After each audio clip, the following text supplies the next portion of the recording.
Yo, people, welcome back to the YouTube channel. You already know what time it is, man. We needed to have a little emergency meet up with the boys. First time as well, Guni on the channel. So big up, bro. Welcome, man. It's been long overdue. How you doing? You good?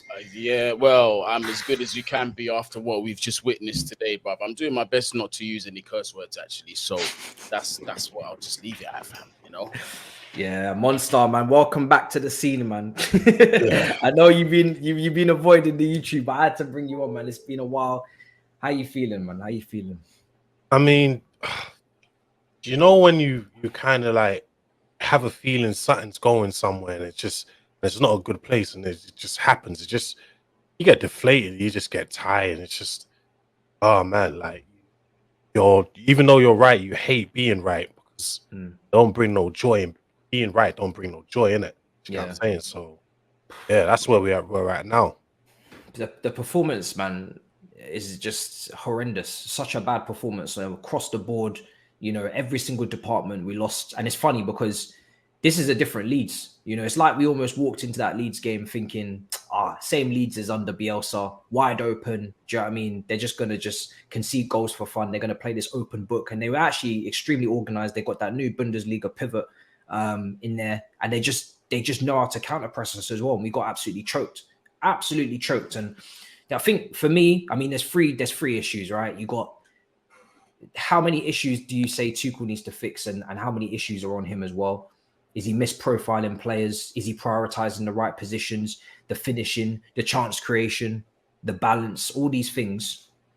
How much monster for you is down to Tuchel percentage wise? How much is down to the players for you? And my only blame for Tuchel is you knew what the issues were in terms of the midfield for a minute. You've been known this. You're not doing anything about it. And I get why players are being misprofiled.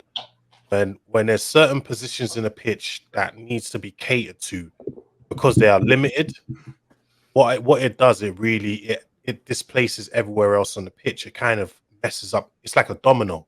And it messes up, it trickles down and messes up every other part of the pitch. Hence why you're seeing players being played out of position here, there, just to protect these certain positions. Do you get what I mean?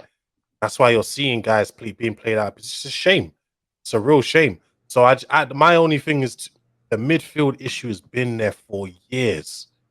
That issue has been there since we sold Matic, something that Antonio Conte didn't want to do. He didn't want to sell Matic. Chelsea and Marina, they decided to do it anyway, right? We brought in Bakayoko, that didn't work out. Then we brought in Jorginho. And to be honest, barring that, obviously that patch he had in the Champions League and European Championships, or even if you look at the league that season, he was really poor in the Premier League that season. He was really poor. So he hasn't really been that great for us. And I know everyone's going to say I have an agenda, but it's not that.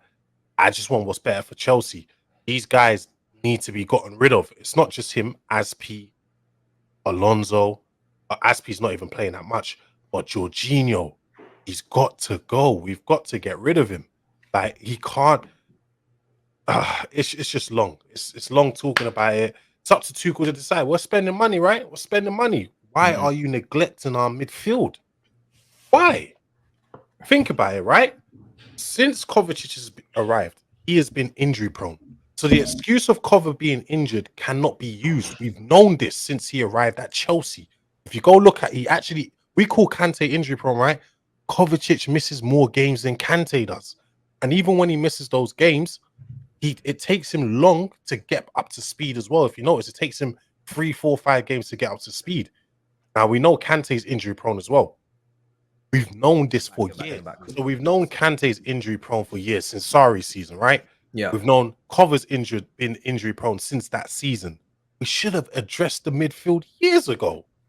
So if today when I'm talking to people and they're using the excuse of Kante and Cover being injured, I'm not trying to hear that. We've been know these guys are injury prone. So I don't want to hear that excuse. We could have addressed it last season when we had the chance to sign Chouameni, but instead we decided to go get Saul instead. Look at how that worked out. Wrong profile. And then this season, we're just completely ignoring it. And don't get me wrong, I know a lot of people are talking about Frankie de Jong. Watching Frankie, I've been telling people he's not a 6 like that. Watching him now, he's dropping a bit of a disaster class and they're playing him in that position he's not supposed to be playing. He's not a 6. Been telling people, go and get a DM. It's up to Chelsea and it's up to Tuchel to do that.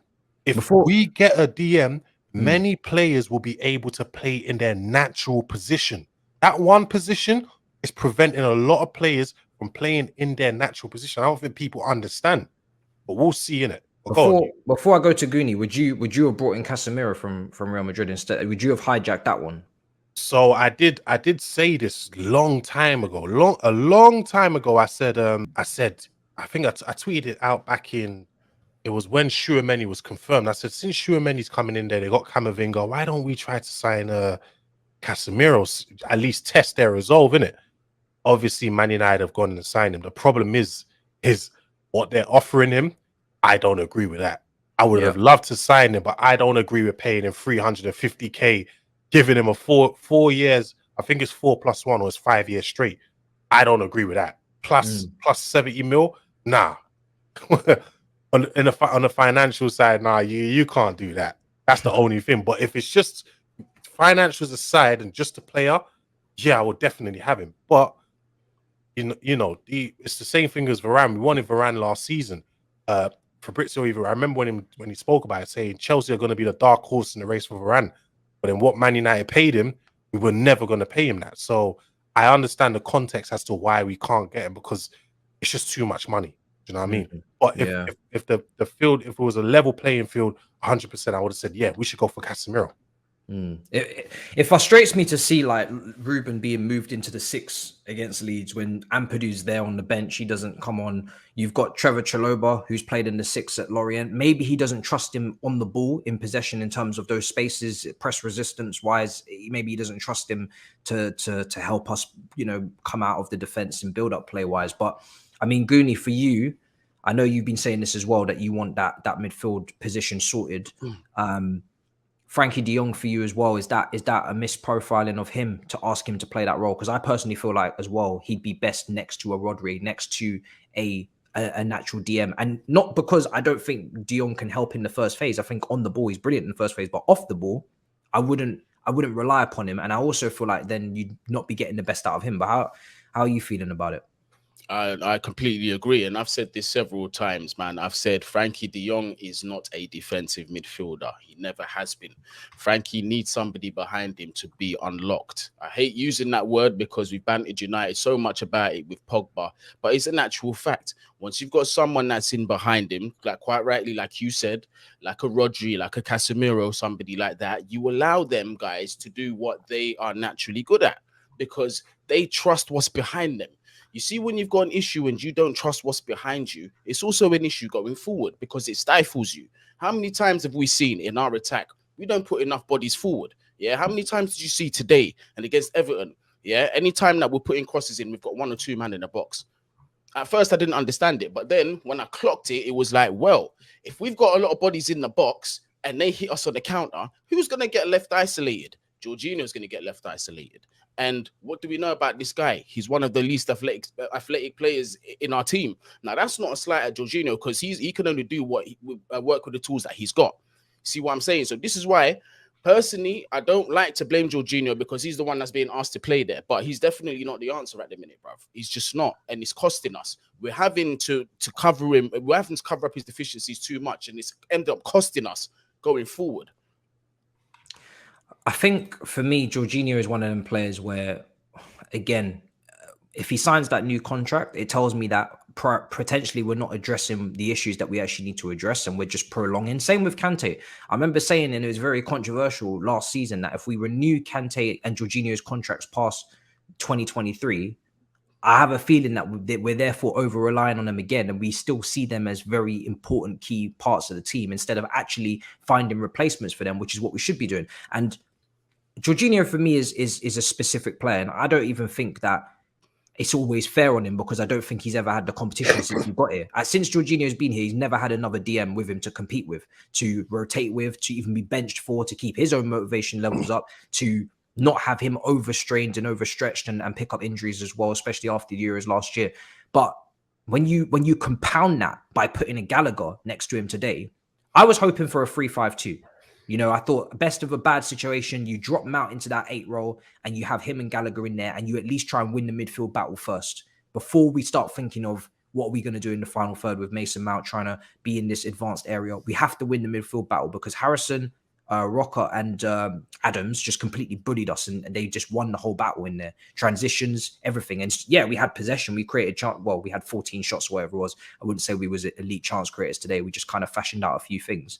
But I think it was part of Leeds' game plan to not always have the ball and to just hit us. So I would still say that's domination on their part because they just played the game. They knew when they needed the ball. They knew when they didn't need the ball. They knew when to press. They knew when to stay. They played us off the park in that respect. Would you say, yeah? Sorry, can I just add one more thing, right? There was something very glaring that the commentator said. I was watching it on the USA network over here. Very glaring that he said, yeah. At 66 minutes, you remember when Reece James took that shot and Meslier made the save and he pushed it out for the corner? Yeah. Do you know what the commentator said? This is Chelsea's first shot on target since the 22nd minute. Do you know how much of a problem that is? Because if we want to compare ourselves to your Manchester Cities and the Liverpools, now Arsenal as well, yeah, that is not acceptable. The chances that we create are too few and far between, and the quality of chances that we're creating are too few and far between. They're not good enough. And that one there, if we really look at it for what it is, Reece made that chance for himself. Do you know what I mean? He just took the pot shot for himself. But yeah, sorry, I just wanted to add that in. For me, it's like Gallagher, I've been saying it all pre-season. He's not a deep first phase midfielder. No. He's not even, for me, he's average on the ball, if I'm completely honest. If you're a possession-based team, Gallagher should not be the guy that has a load of touches. Today, Gallagher had way too many touches of the ball. He's best off the ball, whether that's counter-pressing, whether that's making third-man runs, whether that's crashing the box, but to ask him to have the ball so much and have so many touches, you're shooting yourself in the foot because he's not that guy. He's never been that guy. Even Palace fans last season were criticizing him, saying, this guy's not a brilliant passer. He's not good enough on the ball. He had a little tail dip at the end of the last season. But you could say, if you're in a three-man midfield, you relieve some of that responsibility off of him. And maybe he even moves ahead of Mason Mount. I'd even rather Mason Mount picking up the ball a bit deeper than him at times. But, I mean, Monstar, for you, is there a bit of misprofiling going on? A lot of players playing in maybe positions that you'd say are not strong enough? Or even would you say prioritize-wise, you know Tuchel, yeah, he's definitely in a position that he doesn't want to be. And he said many times that he doesn't want to be as at the forefront of this transfer window as he's had to be because we don't have a DOF, we don't have all these things in place. But do you feel like we're not prioritizing the right things, going after free centre-backs, not getting the DM, all these kind of things? Yeah, with the misprofiling, I think, yeah, Gallagher's one of them. There's some Reece. It's not really misprofiling with Reece playing at right centre-back. He can play both. Obviously, he's versatile enough, but I really want him in that right wing-back role because he's so effective from that position. Mason Mount, you know, when he's effective in the front three, it's mainly when he's like that 10-ish position rather than as a straight winger. So he's not really playing in his rightful position either. Obviously, we know he's a midfielder. Sterling's floating from false 9 to the left-hand side, and they're just floating back and forth. Havertz as well, he's floating back and forth as well. There's just so many players just playing out of position in his team. It's just like when Broha comes on, you normally see him on the wing and you're thinking to yourself, why is he there? Why is he not down the middle? And Sterling's down the middle. There's just so many players just playing way out of position. You're just thinking to yourself, how are we supposed to succeed like this? How are these players supposed to succeed? Do you get what I mean? It's just so it's so bad. Like I was always saying that, oh, we're gonna I always knew we're gonna struggle for top 4. But I was always like, yeah, we're definitely gonna get it. But then I'm watching Arsenal and the way they're playing. And I'm watching Tottenham and the way they're playing. I know people will say Wolves got 20 shots against Tottenham. Most of those shots were flash shots from outside the box. Do you know what I mean? So they weren't really even getting at Tottenham. Like they barely did anything. We dominated them last week, though, isn't it? So we dominated Tottenham. Thank you for saying that. So this is the part where Chelsea fans, like, they don't understand this. In boxing, yeah, there's a saying. styles make fights, right? We dominated Tottenham because against us, Conte against the bigger teams in general, he's sometimes a coward. They just sat back, do you know what I mean? Just waited to pick us off, even though it wasn't really that successful, but we still drew, right? Not only that, they're one of the worst pressing teams off the ball. They generally are. That's just who they are. They're a counter-attacking team, a great one at that. Do you get what I'm saying? So we could say we dominated them, but the score still ended up 2-2. So we didn't really win.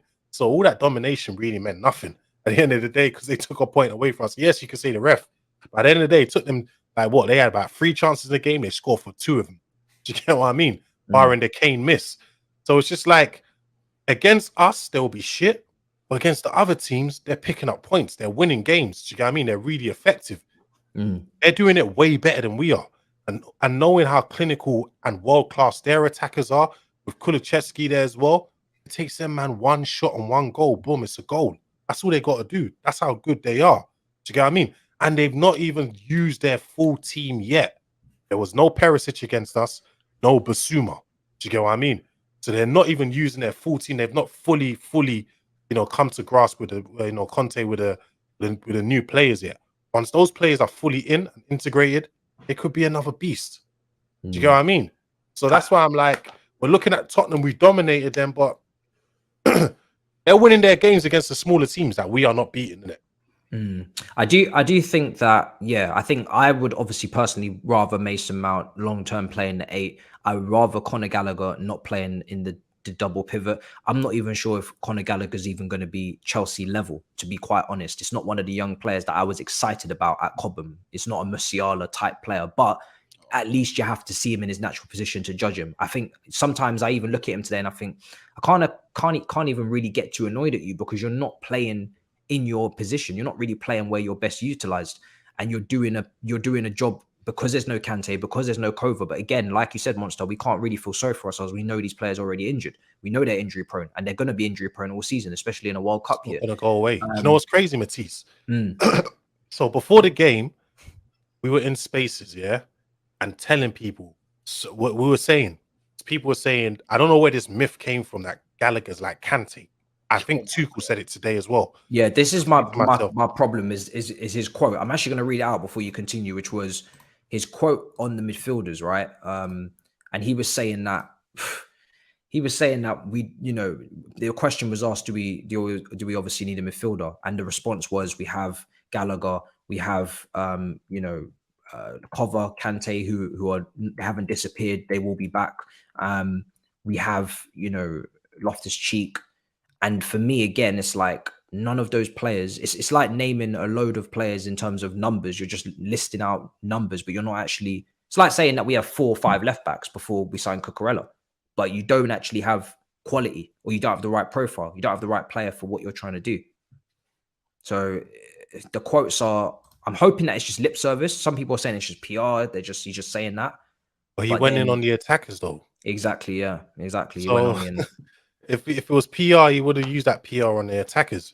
But so I don't know where that myth came. So people were saying this before Tuchel actually said it with his mouth in it. So I guess those people were right in a sense that Tuchel does see Gallagher like Kante.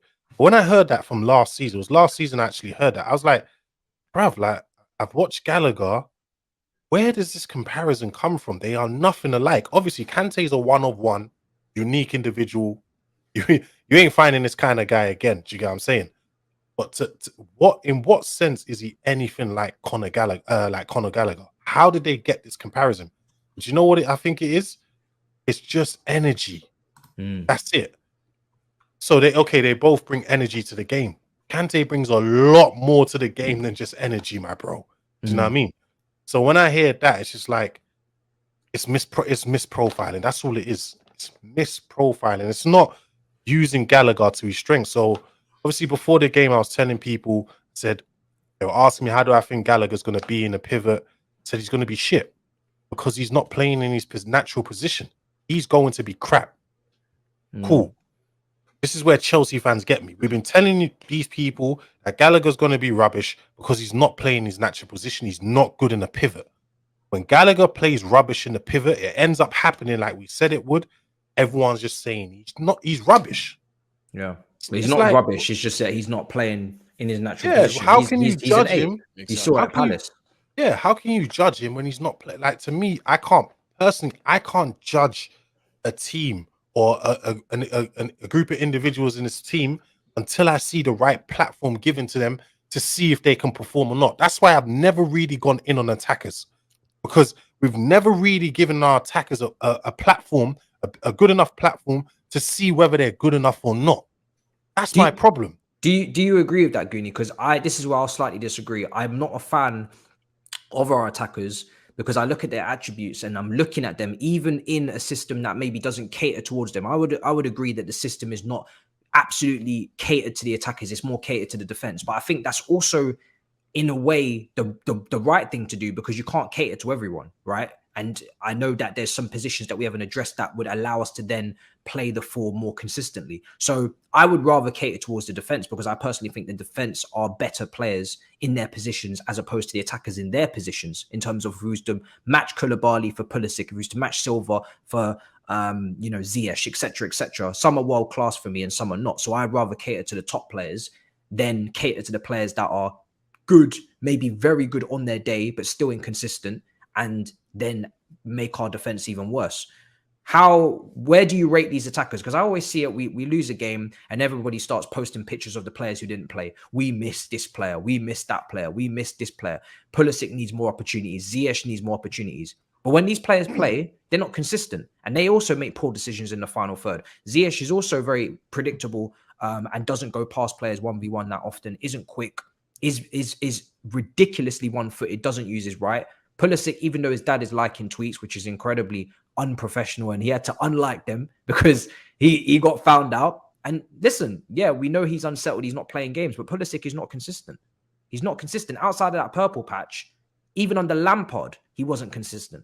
It's only that purple patch that he had with Giroud, which was a key. People don't talk enough about Giroud. When we talk about Pulisic's purple patch in the lockdown phase, they don't talk about the striker he was playing with. He needs that player to play with, that specific back to goal target man, suck up the pressure, take in the 1-2s and then release. When he's playing, with these other players like the Kaisers of this world that are not at this level of hold up play, he's struggling as well. So I mean, what do you think of these attackers? Do you think they haven't got the platform, or would you bin a lot of them anyway? This one's a bit of a funny one, because I think a lot of the attackers are victims of poor scouting, to tell you the truth, and a lot of that to do with the previous regime, because some of them were opportunistic signings that had no business in coming into the team, which is what's going to lead me to Mr. Scott McLachlan. What is your job, fam? Yeah. How are you not able to identify players that fit a certain system? Now, I know people are going to say, well, there's been several different managers.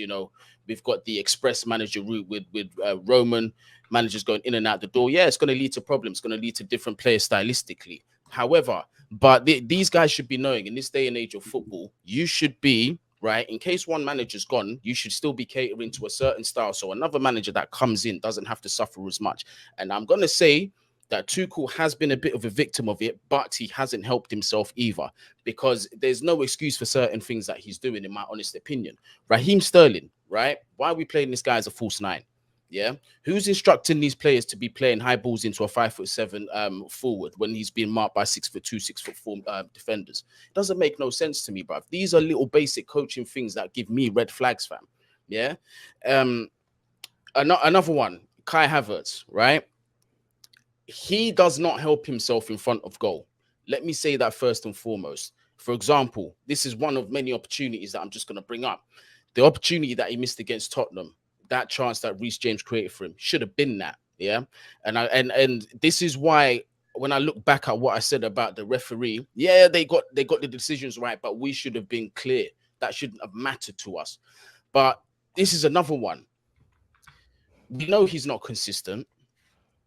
We know the best performances that we've seen from him has been as the false 9 last season. We're persisting with this guy on the right wing. Why? I understand that the 3 are supposed to rotate and interchange and stuff, but I haven't really seen much of it that much. Why? So it's hard for me to lay the blame, Matisse. In terms of the attackers, it's hard for me to lay the blame. But what? And I love Kai, but what is he actually elite at? Because he's looking like a jack of all trades and a master of none. He's not elite at dribbling. Whenever he has the opportunity, I think of dribbling as a boxing fight. It's you, tunnel vision, AJ versus Usyk. You and that man in that area, in that zone. Nothing to do with system, nothing to do with anything. You have to beat your man, go and beat him. He's not able to do that consistently. The only time I see him do that was he pushed Sessegnon. He did a step over, Sessegnon fell for it, and that was about it. That was the only time I ever seen him really go past anyone in the last few months. Mason Mount, again, not an elite dribbler. Sometimes you see Sterling has gone past a few players, but this seems to be why he's linked with so many of these Zahas. I'm not sure about that Aubameyang link. I'm not going to lie. That's a little bit iffy for me. It's giving me very, very strange vibes. None of the attackers I'm particularly impressed with the links in the recent couple of weeks. I don't think any of them are going to be incredibly consistent. But there's a lot of players in that attack for me that do not consistently take on their man. They're not direct.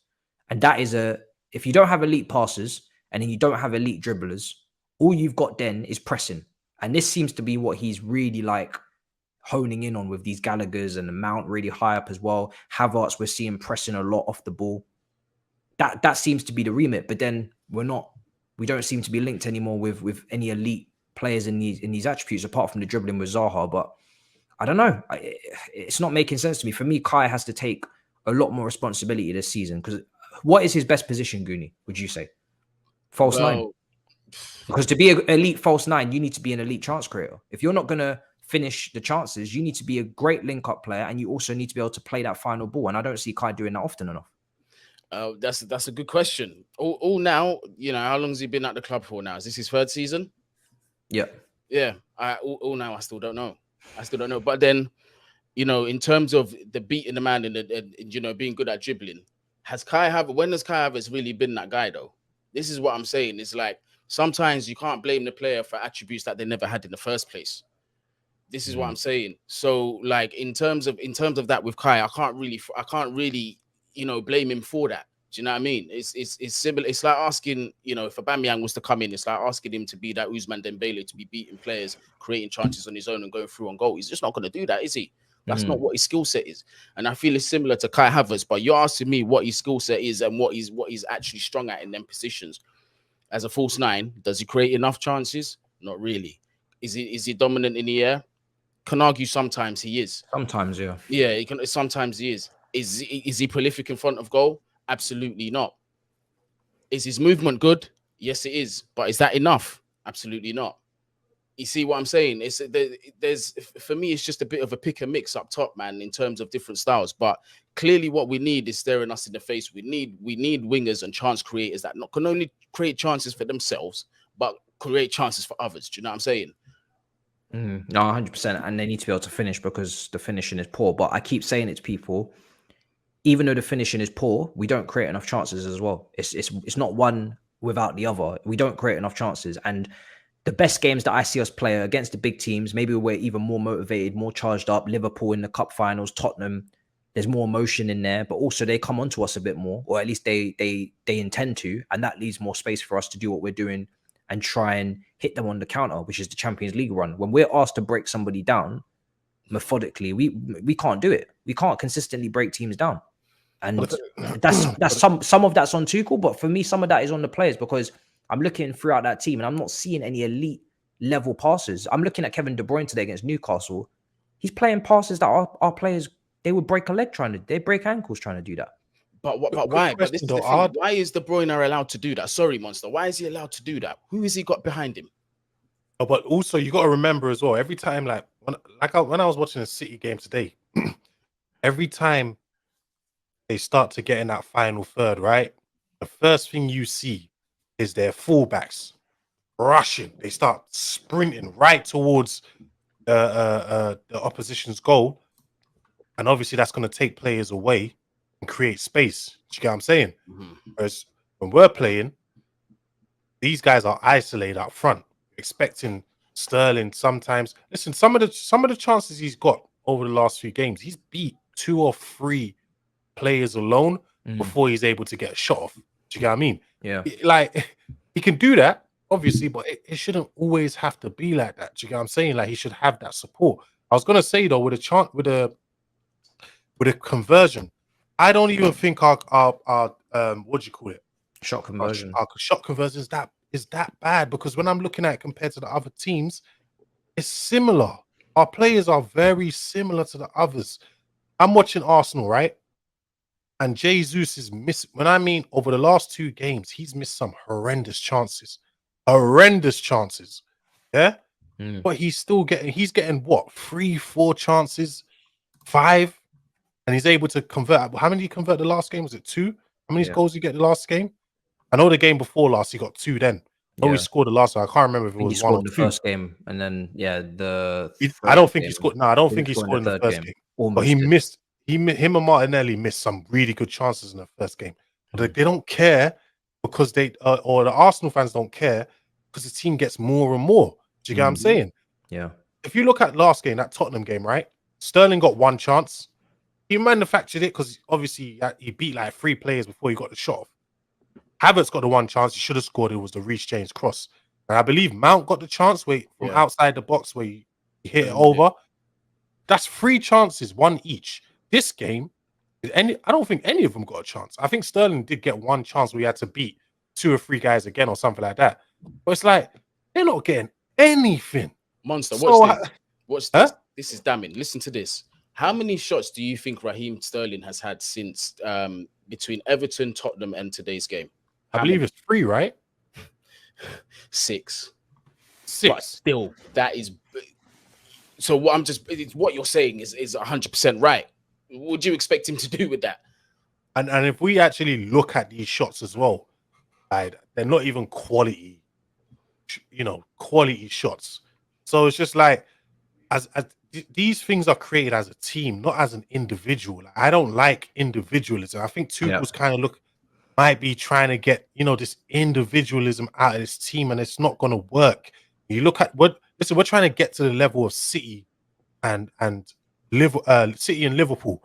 And even if you watch Arsenal, the way they play as a team, not as an individual. Like there's no individual. Everyone's playing together as a unit. The Chelsea team can't do that. Like we can't do things as a unit, and I feel like Tuchel expects them to individually to do things. He said it with his own mouth. He said, he requires a little bit more, responsibility out of our attackers, especially if he was saying that if he played them in the 4-3-3, yes, he could have got more out of them, but because of the way we play, we need them to, take on a little more responsibility. That's what he said. He said it with his own mouth. So he acknowledges and knows the problem, but they're not really doing anything to solve it. It's not, we can't just stand there. It's not going to just change. They need to change something up on a real coaching staff, innit? It's not looking good. Yeah, it's not looking good, brothers. They say. I do agree with you. I think we are trying to almost do everything on our own. When I look at us going forward, it seems to be very disjointed. There isn't really a clear plan of what we're actually trying to do. The movement sucks as well. I have to say, the movement. I'm watching the movement in comparison to City. The movement up top is really, really dead. Sometimes you're watching it and there's a cross coming into the box. There's literally just one player hanging around the edge of the area. There's no numbers. One of City's goals today, it wasn't even a brilliant goal. It was a cross from De Bruyne to the back post. Rodri and Diaz were obviously thrown forward because they needed a goal. Headed it back, Hairline, bang, smash. It wasn't anything pretty, but there was numbers in there to compete.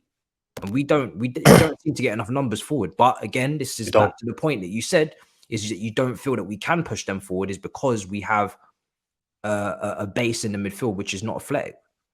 Yeah, we can't get, like, every time, even when you look at our crosses, it's about one player in the box. Majority of the time, Sterling's out, like he's in the box and there's about 4 giants around him. What's he supposed to do? Why are we even crossing? What's he supposed to do? But then when you watch Liverpool are one of the best teams at overloading that box. So I always say we need to overload the box because you create luck for yourself in doing that. But obviously, I get it. We can't, because we got to protect what's behind us, innit? So it's costing us, innit? It's just tough. Like, I don't want to blame Tuchel for it because I understand the situation, but man, it's just monster. Let's not do this. Let's not do that, bruv. Because do you know why I'm saying this? Because this is the one time that we have seen in Chelsea's history where an owner has actually said, you pick your targets, you identify what you need. I will go out there and I'll fight tooth and nail to get that player. he has to hold accountability for this. If he's coming out after games and he's saying that the midfield is not a problem, we've got Kovacic, we've got Kante, we've got Gallagher, we've got so on and we've got so forth, that's an alarm bell immediately when everybody can see what it is that we need. If he's saying that we don't need a midfielder, he has to hold some of this responsibility, 100%. If he's gonna die on that sword, it's different now, bro. Like, you see the season before that and last season, bro, okay, cool. I can't hold him accountable because he's not been given the freedom. But now he has actually been given the freedom to identify what he needs, and he's got an owner that trusts and backs him. Yeah, we're talking about spending rumored 300 million by the time this window closes. Do you not think that with that amount of money, we can bring in a DM that can come in and do a job? Or not even a DM and a creative center mid, both of them at the same time? Why are we looking at Anthony Gordon paying 50 million for this brother when he's playing out wide, fam? Yeah, that doesn't make, amongst other reasons, it don't make no sense to me, bro. Why are we going for an Aubameyang before we're solving this problem? Because Aubameyang's going to come in and he's just going to put in stinkers, and it's going to be Lukaku syndrome all over again. It's just going to be blamed for something that's not entirely his fault. Yeah, it's I don't personally. I didn't want to complain on the timeline about Aubameyang. I was more like, all right, let's see how it goes. But deep down inside, I'm just like, I feel like I'm looking at it. How is Aubameyang supposed to work? How's the ball supposed to get to Aubameyang? Like, I don't know. Yeah, I mean, he's gonna make runs. He's gonna be looking for the ball in behind. Yeah, you could play it to him into his feet. Do they even play that ball though? They don't. But exactly, can they even play that ball? Do they even have the quality in terms of the technique and the vision to play that ball? I don't think so. I think right now Mason's playing in a role where, for me, his performances dropped last season for sure. His performances dropped off. I don't feel like he was player of the year worthy, but he got it anyway based on GA. And I'm very worried that we're going to turn Mason into this very hungry for like goals, assists. Even though for me, his passing and his chance creation isn't really improving that much. I'm not watching him and thinking, oh, he's becoming more creative. I'm just seeing him either get the set pieces or whatever, the dead ball situations, and somehow manage to rustle up another assist. But again, the standards are really low. The standards are really, really low. If you look at the statistics for him in comparison to other teams, Liverpool's, City's, you know, he doesn't fall anywhere near the top for that chance creation statistics. I just feel like he's going to be almost pushed into this GA mindset like Bruno Fernandes, and not actually in improving his own game and really becoming the complete midfielder he needs to be, which is, for me, going to take place a bit deeper where he's more progressive. But before we wrap up and come to a close, bro, boys, I feel this goalkeeper situation as well. Finally, Mendy. I mean, I've spent the last week cussing out De Gea, and Koulibaly. You know, he had a red card, but I feel like he just lost his head. You know, he's experienced. He should know better than that. But us not getting rid of Kepa and not having proper competition, because people are, again, I said this before, people are saying, oh, bring in Kepa, he's the solution now. Bro, it's just rotating it's the same nonsense over and over again, same cycle. Bringing the players not good enough, let them show you that they're not good enough, and then we just go round and round in circles. Yeah, Mendy's not a rubbish goal. I think he's gotten a little complacent, innit? And the thing is, I understand why he tried to do because he did that a couple of times in that game, which is stupid. He kept doing the Cruyff turn. What it was he couldn't find an option to pass it to, innit? But at the same time, when in doubt, kick it out. He should have just booted that into wherever. Do you get what I mean? Yeah. So, you know, sometimes Mendy, it's not like he's rubbish, or as people try to make him out to be. He saved our bacon against Everton and he saved our bacon against Tottenham. Do you know what I mean? People seem to forget that. But it's just sometimes he holds on to that ball a little too long. It's like, bro, they need to start telling him, like, either just, if there's no options, just boot it out. Stop taking chances. Like, it's not a joke anymore. That's the problem.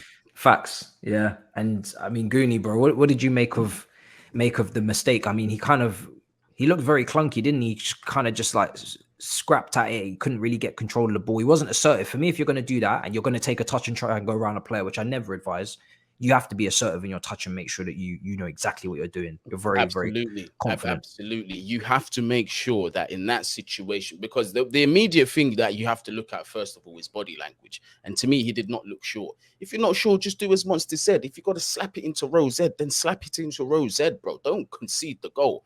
But this is the problem that we have at Chelsea is Mendy knows, despite that mistake, the gaffer's going to still pick me next week. It doesn't matter, because when you look at the drop-off between Mendy and Kepa, it's night and day. This is the issue that we have, and we've got it in several positions as well. You mentioned it with Jorginho. There's not been a number 6 there to compete with him. There's Ampadu, but he doesn't want to trust Ampadu to play there, so I don't even count him. So this is the issue that we're going to keep on facing. And remember, Mendy is not a young goalkeeper either. He's an older goalkeeper.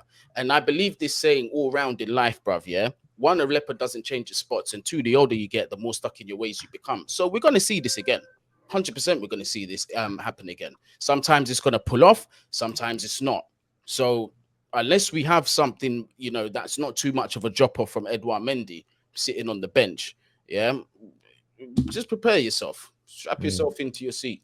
Yeah, and you're not keen on, you know, as a short-term solution for this midfield imbalance, Trevor Chalobah, Ampadu. Clearly, he doesn't rate them high enough, or they're not good enough to maybe play in possession-based system. He only looks at them as centre backs, so yeah, he doesn't look at them. He wants them facing play, isn't he? He doesn't want them turning back and receiving, you know, having to scan and all these things. He obviously doesn't trust them to do that, which is fair enough. They're not world-class players, but then you have to go and sign someone. You have to go, and I'm not hearing this whole, you know, Sullivan didn't pick up the phone for Declan Rice, so now we can't get anybody else. You have to find somebody. You have to. Can't wait. Oh, you knew about that? Yeah, bro. Everybody's talking about, oh, Sullivan didn't pick up the phone, and we called for Rice and all these things, bro. We can call, but at the end of the day, we need to. If we can't get him, that wasn't going to happen this season. That will probably happen next season. But still, like, we still need to bring someone in. This is why I have issues with the scouting department, because you can't tell me there's no one out there. Do you know what I mean? Because you man are paid millions of pounds every year to go scout the best players. You're telling me you couldn't scout, you can't find no defensive midfielder out there.